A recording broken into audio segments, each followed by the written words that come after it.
Hello everyone. In this video we will be doing Gauss test.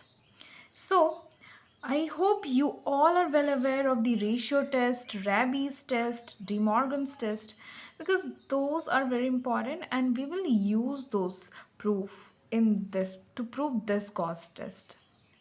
So don't be afraid of this Gauss test because this is very easy. You can apply it in. We will solve the question part, and I will be telling you in that part that how you will going to apply the Gauss test in different questions. So let's focus into its statement. So if this un is an infinite series of positive terms such that, again, infinite series, positive terms, all the terms are positive. Now, the ratio of un by un plus 1 is equal to alpha plus beta by n plus gamma n. This is in product, okay? And divided by n to the power m. When m is greater than 1, when this m is greater than 1, and this lambda n infinite, then it is convergent if alpha is greater than 1 and divergent if alpha is less than 1. So when m is greater than 1, okay, then this series is convergent if alpha is greater than 1 and divergent if alpha is less than 1. Now, if alpha is equal to 1, then it is convergent if beta is greater than 1 and divergent if beta is less than 1. Now, let me tell you one thing. Abhi tak mein, till now, whatever test we are doing, we were saying that all the test gets failed when it's equal to 1. So that is a limitation of every test. We are seeing that every test is failed when their value gets equal to 1 and then we move to its next test. Okay, but it is Gauss test that is the only test where when the value is equal to 1, the test doesn't fail. So it's simply a very unique test because you can easily remember that yes, this is the only test where a failure doesn't come when the value gets to 1. Okay, so let's see its proof first. So proof is as given. This is given in the statement. We apply the n power to infinity and we see that the value of this becomes 0 and this becomes 0. We only get alpha. Okay, now by ratio test, series un will be convergent if alpha is greater than 1 and divergent if alpha is less than 1. Now we have to show now ki how alpha is less than 1 or greater than 1. So we are applying here ratio test. This is nothing but you can say D'Alembert's ratio test or simply write the ratio test. We can say that this series is convergent if alpha is greater than 1 and divergent is if alpha is less than 1. But according to ratio test, this ratio test actually fails when alpha is equal to 1. So ratio test will be failing when alpha is equal to 1. So in that case, we put the value of alpha 1 and rewrite the statement again.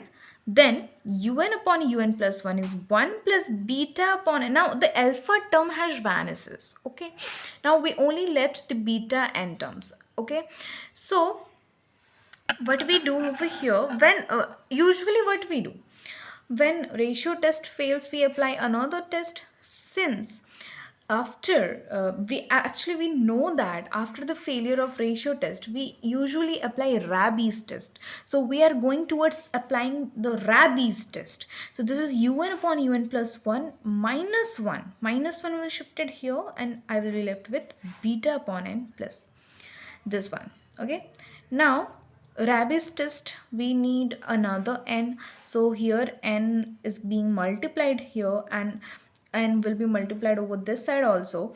So you can take n as a common and you will be left with this. Okay, you solve it, you will get this and put the limit n tends to infinity, you will left with beta. So simple. Okay, now we are here getting beta. So by Rabi's test, this series will be convergent if beta is equal to 1 and divergent if beta is less than 1. Rabbit test has this condition, right? So convergent will be happen when beta will be equal to 1, greater than 1, and divergent is less than 1. But Rabbit's test fails when beta is equal to 1. So when Rabbit's test fails, we apply the De Morgan's and Bertrand's test. So here we are heading towards the De Morgan's test, and for that we require this statement. This actually we need this format. Okay, so for getting this format we need another -1.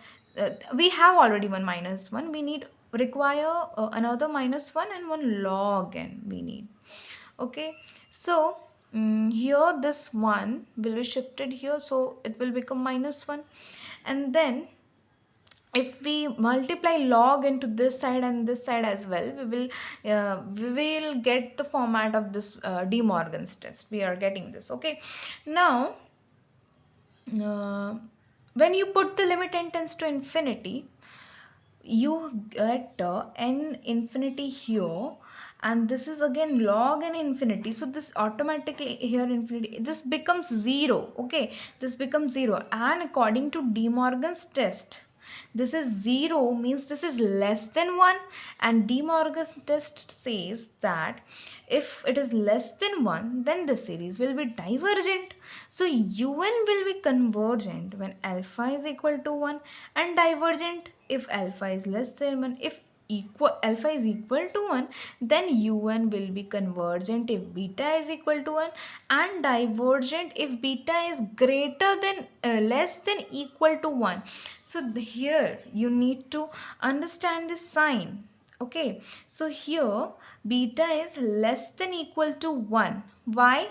Because when we have proved that when beta is equal to 1, it is showing divergency through this De Morgan's and Bertrand test. It is not failing. Like if it is failed over here, then we have to apply another test, and it will keep on going and going. There is no full stop.